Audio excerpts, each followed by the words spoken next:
kept watching footage of Steve Nash and wondering why he continually could beat his man off the dribble with such simple moves.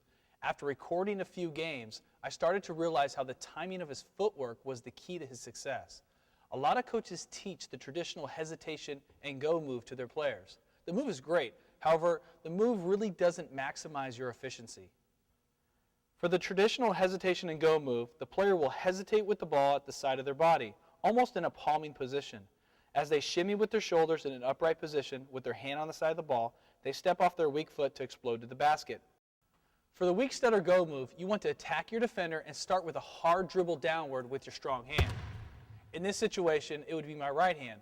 The strong dribble, what it does is it drops your hips and shoulders so that they're level to the ground, which you're going to get your power from.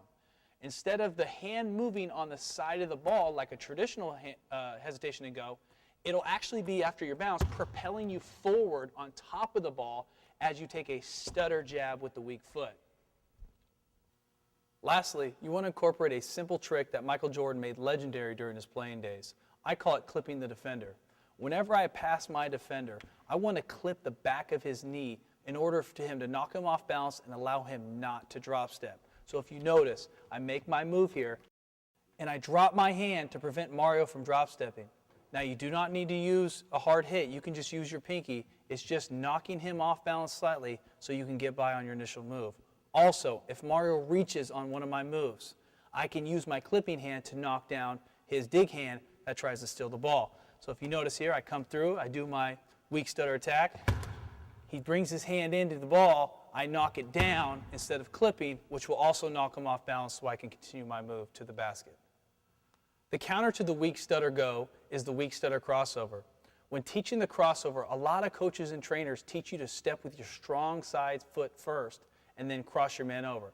Hey, that move works great. However, we're going to show you a variation right now which will incorporate a double myotic reflex in your feet, which will make your move even that much better. The weak stutter crossover causes more of a side-to-side shake on your crossover, making it that much harder to gauge for your defender. When I make this move, I'm going to start with my weak stutter, and after I make that move, I'm going to go back to my strong and then stutter back to the crossover position. So you end up getting a double shake move into the move.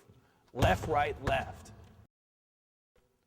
Notice how the stutter jab of the weak foot comes immediately after the downward dribble. Since most people are used to the hesitation and go move, the timing of the stutter jab and downward dribble is very important and takes a lot of practice. For this drill, a coach will be standing 10 feet away from the offensive player.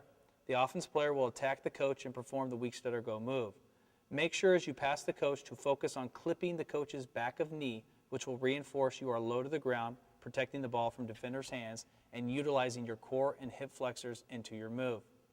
Continue in both directions, switching hands on each side for 10 successful repetitions, followed by switching to the weak stutter crossover for 10 more repetitions.